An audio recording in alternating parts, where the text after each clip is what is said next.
Hello, my future chartered accountants. Welcome to Mission Exemption with Dr. Yogesh Patil.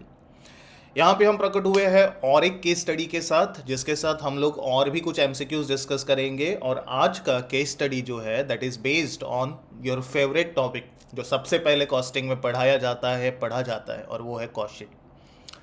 ऐसे वाले similar question आपने ICI के module में भी देखे रहेंगे, सिमिलर क्वेश्चन हमने क्लास में भी सॉल्व किया रहेगा। बट भाई एग्जाम का प्रेशर ही कुछ और होता है। जो भी सिमिलर सॉल्व किया एग्जाम में जाके वो अपने को ना नया लगना चालू होता है।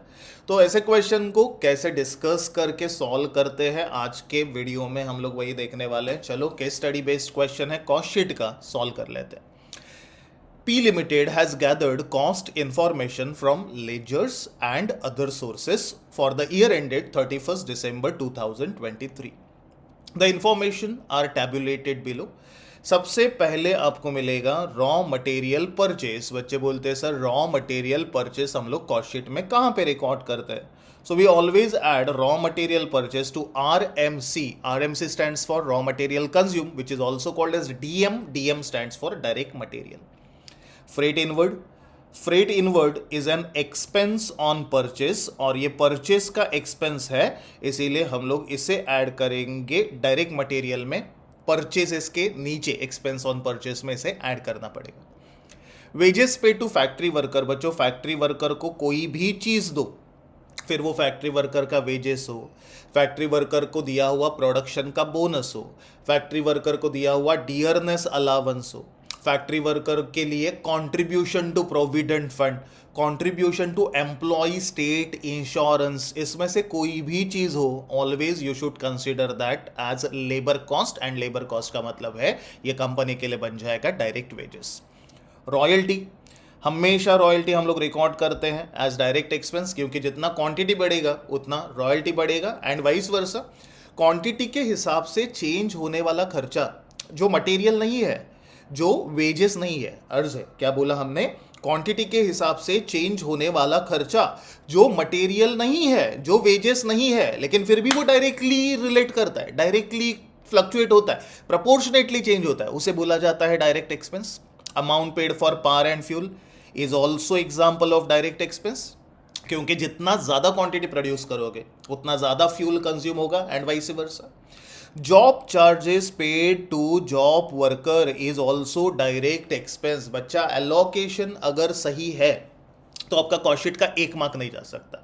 एलोकेशन में एक भी चीज अगर रॉन्ग कर दी तो बच्चे मैक्सिमम मार्क्स आप लोग गंवा बैठोगे। तो प्लीज प्लीज प्लीज प्लीज ऐसे वाले क्वेश्चन ज्यादातर प्रैक्टिस करके जाना। So job charges paid to job worker, sir ये जॉब वर्कर होता क्या है? The worker who is not fully associated with the company, he is an expert worker only coming with company, associating with company for completion of a job. ये company से जुड़ा है, लेकिन ये परमानेंट वर्कर नहीं है, ये सिर्फ एक टास्क, एक असाइनमेंट, एक जॉब कंप्लीट करने के लिए आया है। कंपनी से अगर बोलेगी 2 जॉब कंप्लीट कर, ये डबल चार्जेस लगाएगा। कंपनी बोलेगी 3 असाइनमेंट कंप्लीट कर, ये ट्रिपल चार्जेस लगाएगा। 4 असाइनमेंट कंप्लीट कर, ये 4 टाइम चार्जेस लगाएगा। मतलब इसके चार्जेस जो है वो हमेशा चेंज होते रहते हैं नंबर ऑफ जॉब के हिसाब से। Number of job is number of assignment, और इसीलिए इसे कंसिडर किया जाता है डायरेक्ट एक्सपेंस में। अगर ये वर्कर कंपनी का फुल टाइम वर्कर होता तो ये डायरेक्ट वेजेस में होता, but job workers are always expert workers. Next one, stores and spare consume. कई सारे क्वेश्चन आप लोगों ने सॉल्व किए रहेंगे। Stores and spares consume we always record under factory overhead. Depreciation on office building, office building का खर्चा is administration overhead, but it is to be considered as general administration overhead. Repairs and maintenance paid for. बच्चे बोलते हैं अरे sir उसके सामने amount ही नहीं है। अरे टकले, वो हेडिंग है ना। रिपेयर एंड मेंटेनेंस किसका पेड किया है, ये नीचे लिखा है। Repair and maintenance paid for factory machinery, that is planted machinery, will go to factory overhead. Repair and maintenance paid for sales office building is your selling and distribution overhead, क्योंकि ये cell building से related है। Insurance premium paid for, sir insurance हमने किस चीज का pay किया? पहला तो प्लांट एंड मशीनरी का पे किया, तो this will go to factory overhead. Plant and machinery related everything we record to the factory overhead because it's a factory asset. Insurance premium on factory building is also the example of factory overhead. Expenses paid for quality control check activities. बच्चे quality control cost हमेशा हमेशा हम लोग add करते हैं NFC में। Sir NFC क्या होता है? Net factory cost. Research and development का खर्चा we always add to net factory cost. Expenses paid for pollution control and engineering and maintenance. सोचो सोचो, पोल्यूशन कहाँ पे होता है? ऑफिस में बैठे बैठे एम्प्लॉय पोल्यूशन कर रहा है? नहीं नहीं नहीं सर। सेल्समैन पोल्यूशन कर रहा है? नहीं। पोल्यूशन मैक्सिमम होने के चांसेस कहाँ पे यार? फैक्ट्री में। तो उसे कंट्रोल भी कहाँ पे करना पड़ेगा? फैक्ट्री में। And that's why this will go to factory overhead. Salary paid to sales and marketing manager. Sales से रिलेटेड कोई भी खर्चा हो that will be considered as selling overhead for us. Salary pay to general manager. General manager administration का काम करेगा, that's why उसका salary is administration overhead, general in nature. Next one, packing cost. Sir उसके सामने amount है। अबे टकले वो heading है, कितनी बार बताओ यार हेडिंग है, उसका नीचे ब्रेकअप दिया है। पैकिंग में प्राइमरी पैकिंग, फॉर्मेट याद होगा शायद से। प्राइमरी पैकिंग हम लोग हमेशा ऐड करते हैं नेट फैक्ट्री कॉस्ट में। मेरे से पढ़ा है कॉस्ट शीट, तो फॉर्मेट भूलने के चांस ही नहीं है, क्योंकि मैं ऑलमोस्ट हर लेक्चर में आके टॉर्चर करता हूँ तुम लोग को, पता रहेगा, याद रहेगा तुम लोगों को। Cost sheet cost sheet cost sheet, NFC आने के बाद कितने आइटम कितने आइटम कितने आइटम, ऐसे करते रहते ना अपन यार, दिमाग में घूमने चाहिए सारे क्वेश्चंस के आंसर। रीडिस्ट्रीब्यूशन इधर ही लिखा है सर, ये पैकिंग का चार्ज है, बट ये सेकेंडरी पैकिंग का चार्ज है। किस लिए किया है? रीडिस्ट्रीब्यूशन। डिस्ट्रीब्यूशन का खर्चा is called as selling and distribution overhead. Fee paid to independent director, directorial level के सारे सैलरी और फीस जो है वो जनरल एडमिनिस्ट्रेशन कंसीडर किए जाते हैं। परफॉर्मेंस बोनस पेड कौन से स्टाफ को पे किया? चेक कर, sale staff, this will go to selling overhead. Value of stock as on 1st January 2023, so this all are the opening stocks for us. सबसे पहला ओपनिंग स्टॉक है raw material का, जो हम लोग ऐड करेंगे डायरेक्ट मटेरियल में। Work in process का ओपनिंग स्टॉक हम लोग ऐड करेंगे जीएफसी में। सर जीएफसी क्या होता है? Gross factory cost. Finish goods का ओपनिंग स्टॉक हम लोग ऐड करेंगे सीओपी में, that is cost of production. Hope you remember all the short forms. Exam में शॉर्ट फॉर्म यूज नहीं करा, लेकिन केस स्टडी सॉल्व करते वक्त आप लोग शॉर्ट फॉर्म्स में आंसर लिख सकते हो, क्योंकि आपको रफ में सॉल्व करना है बच्चे, फुल फ्लेज सॉल्यूशन नहीं बनाना है। Value of stock as on 31st December, and 31st December के जितने भी हमारे स्टॉक्स है वो बन जाएंगे हमारे लिए क्लोजिंग स्टॉक्स। रॉ मटेरियल का stock we deduct from direct material. WIP का stock we deduct from GFC, and finish goods का stock we deduct from COP। तो सारे के सारे इफेक्ट मैंने डिस्कस कर लिए with discussion of important point. अभी इतना होने के बाद अगर कॉस्ट शीट बनाने जाओगे ना, तो बच्चा जल्दबाजी कर रहा है, तो पूरा क्वेश्चन पढ़ना मैंडेटरी है। पूरा क्वेश्चन पढ़, रिलैक्स रहे, काम। Amount realised by selling of scrap and waste generated during manufacturing process is 48,000, मतलब 48,000 का सेल ऑफ स्क्रैप भी दिया है। और कई बार आप लोग ये छोटा सा मिस्टेक कर देते हो, एनएफसी में से माइनस तो करना है, लेकिन इसे अगर भूलोगे तो आपका एक भी आंसर सही नहीं आ सकता। आंसर्स के जो आपको पूछे गए MCQs है, उसके आंसर्स ढूंढने के लिए you should consider each and every point very very seriously. The board meeting is scheduled to be held in next week, and you, being an associate to the chief cost controller of the company, has been asked to be prepared with the following figures. आपको सारे के सारे आगे के calculations ढूंढने पड़ेंगे। Calculation में पूछा क्या है? प्राइम कॉस्ट कंपनी का कितना है। कैलकुलेशन में पूछा क्या है? कंपनी का कॉस्ट ऑफ प्रोडक्शन कितना है। कैलकुलेशन में पूछा क्या है? कंपनी के लिए कॉस्ट ऑफ गुड्स सोल्ड कितना है। कैलकुलेशन में पूछा क्या है? Factory cost. बच्चे हम कंफ्यूज हो गए सर, फैक्ट्री कॉस्ट में हमेशा कौन सा फैक्ट्री कॉस्ट ढूंढने का? Net factory cost you should ascertain. और क्वेश्चन में पूछा है कॉस्ट ऑफ सेल्स क्या है। बच्चा डोंट यू थिंक पूरा का पूरा कॉस्ट शीट है। 10 मार्क के MCQ सॉल्व करने के लिए एक छोटा सा कॉस्ट शीट बनाना पड़ेगा विदाउट वेस्टिंग मैक्सिमम टाइम। चलो शॉर्ट फॉर्म्स वगैरह यूज करके ये कॉस्ट शीट बना देते हैं। कॉस्ट शीट बनाने के लिए फॉर्मेट पता होना चाहिए। सबसे पहले आप लोग रिकॉर्ड करते हो direct material. Sir direct material में क्या क्या रिकॉर्ड होता है? As far as this question is concern, direct material में सबसे पहला हम लोग रिकॉर्ड करते हैं opening stock of raw material. In that we add purchases. Purchases related सारे खर्चे, freight, carriage inward, GST, GST जिसका क्रेडिट इज नॉट अवेलेबल, अगर क्रेडिट अवेलेबल नहीं है तो वो कंसीडर करना है। और फिर आप लोग माइनस करते हो closing stock of raw material. So as far as this presentation is concern, हमारा फिक्स्ड वाला फॉर्मेट मैंने यहाँ पे लिख दिया। बस डायरेक्ट मटेरियल के सारे वैल्यूज ढूंढने पड़ेंगे और जो भी वैल्यू मैं रिकॉर्ड करता हूँ उन्हें मैं हाईलाइट करते जाऊंगा, तो it will become easy for us to identify which all elements are recorded and which are pending. तो सबसे पहले मुझे चाहिए opening stock of raw material. Opening stock of raw material is 10 lakhs and closing stock of raw material is 8,40,000। दोनों substitute करता हूं।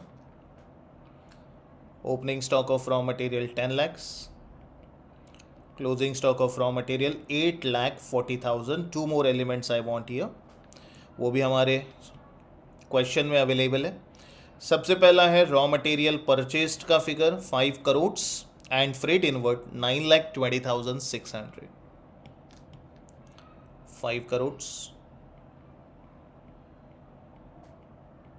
and 9,20,600. Simply we need to take one total year. इतना decorate करने की एग्जाम में ज़रूरत नहीं है, रफ में फटाफट सॉल्व करना है। कैलसी पे करोगे तो भी चलेगा। It is 5 crores, 10 lakhs, 80,000 and 600, but this is only direct material का अमाउंट गाइस। डायरेक्ट मटेरियल के बाद हमें रिकॉर्ड करना है direct wages, and if I am not wrong direct wages में सिर्फ एक अमाउंट रिकॉर्ड करना है which is paid to factory workers 25,20,000। So let me record here 25,20,000। Strictly, you need to follow the cost sheet format. After direct wages, I am giving next heading direct expenses. Let's record all the direct expenses. Direct expenses में क्या क्या आएगा? तो direct expense में आएगा royalty, power and fuel, job charges. तीन items हमें record करने हैं। रॉयल्टी है 1,80,000, पावर एंड फ्यूल इज 3,50,000।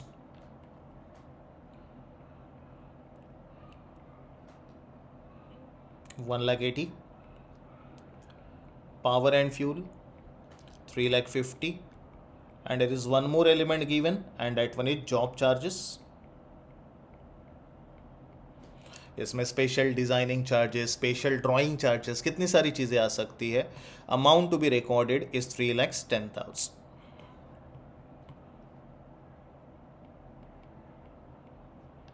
बस जैसे ही तीन रिकॉर्ड करेंगे अपने को मिल जाएगा total of direct expense.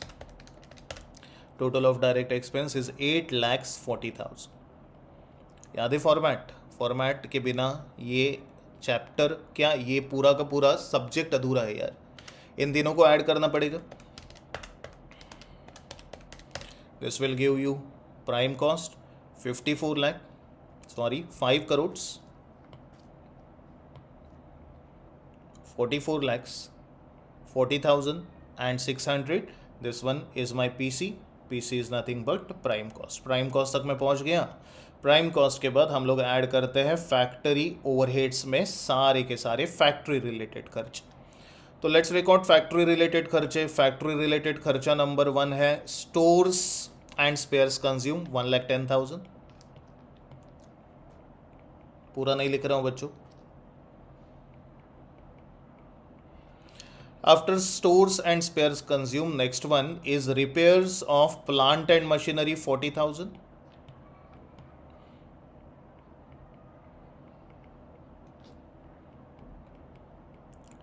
Systematically दिया हुआ ऑर्डर चेक करते जाना है आप लोगों को। नेक्स्ट और दो फैक्ट्री के खर्चे मिलेंगे, insurance of plant and insurance of building. Total insurance is 47,000। Full fledge question रहेगा तो ब्रेकअप दिखाओ। अगर MCQ सॉल्व करना है तो फटाफट टोटल कंसीडर करो, चलेगा। सिर्फ फैक्ट्री रिलेटेड खर्चा रिकॉर्ड हुआ। और भी फैक्ट्री रिलेटेड खर्चा है, नज़र हटी, दुर्घटना घटी, बच्चा पोल्यूशन का खर्चा 36,000, और इसके बाद कोई भी फैक्ट्री ओवरहेड अपने पास नहीं है। तो इधर लिख दिया मैंने पोल्यूशन। एंड पोल्यूशन कंट्रोल करने के लिए हम लोगों ने स्पेंड किया है 36,000, 36,000। When you add this 4, you will be getting total of factory overhead. चलो कैलकुलेटर लेके बैठे हो तो ऐड करो. It is 1,10,000 plus 40 plus 47 plus 36 is equal to 2,33,000.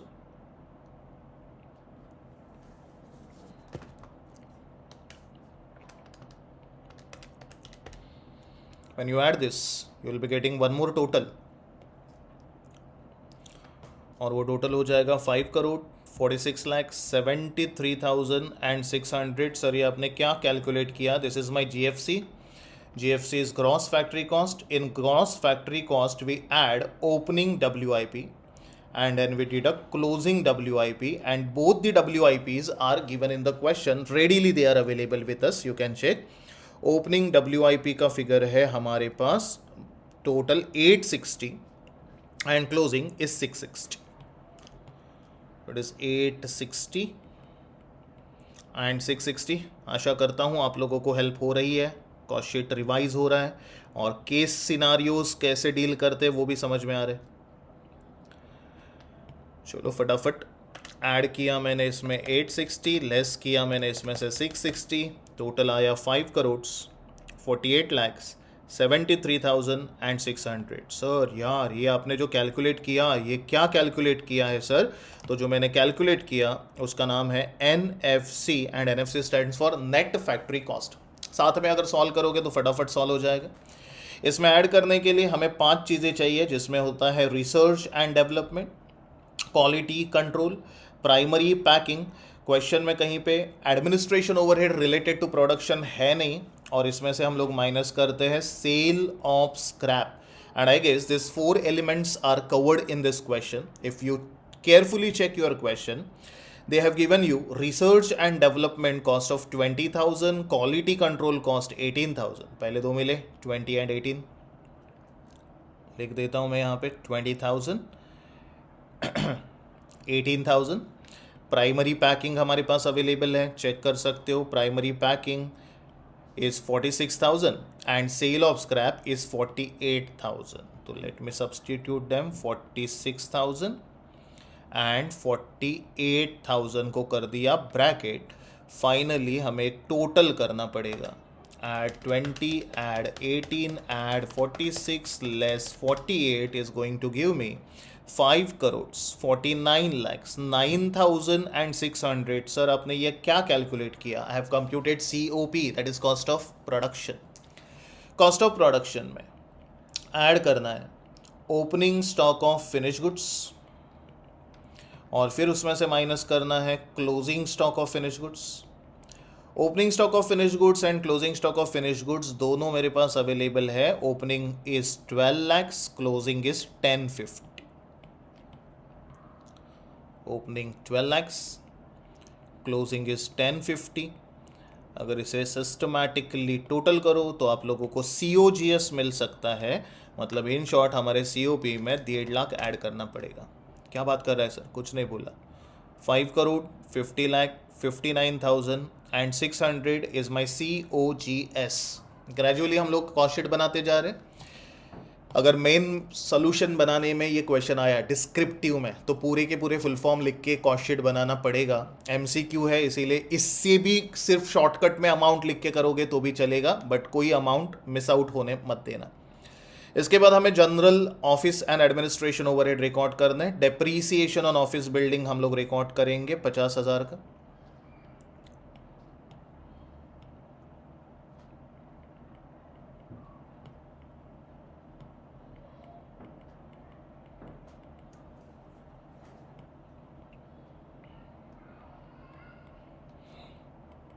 $50,000 के डेप्रीसिएशन के बाद नेक्स्ट आइटम अगर चेक करोगे तो आप लोगों को मिलेगा सेल्स नहीं चाहिए हमें, सिर्फ और सिर्फ एडमिन ओवरहेड चाहिए. जनरल मैनेजर का सैलरी है, इंडिपेंडेंट डायरेक्टर का salary amount is 640, 120.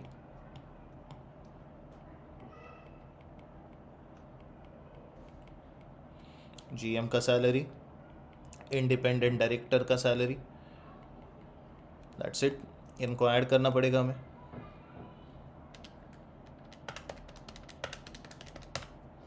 $8,10,000. Then final element selling and distribution overhead. Sales related जितने भी खर्चे इसमें रिकॉर्ड करने पड़ेंगे। चलो चेक करते हैं सेल्स रिलेटेड कोई खर्चा है क्या। Along with that we can check whether everything is recorded और नॉट। देखो पहले पेज का सब कुछ रिकॉर्ड हो चुका है। दूसरे पेज में से सेल्स ऑफिस का रिपेयरिंग लिखना बाकी है 20,000। सैलरी पेड टू मैनेजर 5,60,000 लिख लेता हूँ ये मैं। Sales office building 20।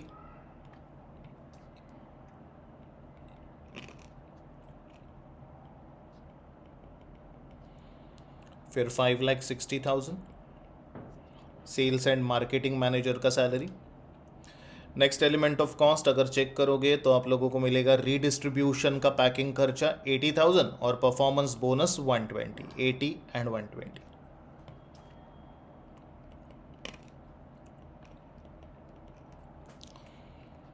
secondary packing and performance bonus. If you add this, you will be getting one total 20,000 plus 560 plus 80 plus 120. Total is 7,80,000. And when you add everything to the COGS, finally you guys are going to get COS. Add करना है बस।